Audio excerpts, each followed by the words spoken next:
2 దోణెలు మునుగునట్లుగా నింపిరి. హల్లెలూయా. ఎన్ని దోణలు ఇచ్చిండు సిమోను?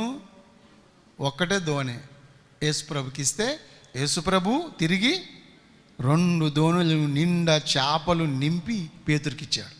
హల్లెలూయా. మనము కూడా దేవునికి ఇస్తే ఆయన ఉంచుకోడు, నీ రుణంలో పడడు. ఒకవేళ నువ్వు దేశభాగమో మొక్కుబడో దేవుని కొరకు కొంత డబ్బు నువ్వు ఇస్తే ఆయన నీ రుణంలో మాత్రం ఉండడు. దానికి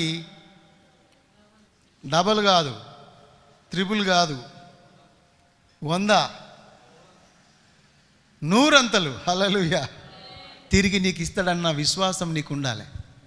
ఇచ్చేటప్పుడు నువ్వు ఆలోచన చేయాలి, నేను దేవునికి ఇస్తున్నా, దేవుడు నాకు 100 ఇస్తాడు. ఇవ్వడం నేర్చుకోవాలి. ఇవ్వడం నేర్చుకుంటే నీకు ఆశీర్వాదాలు ఆటోమేటిక్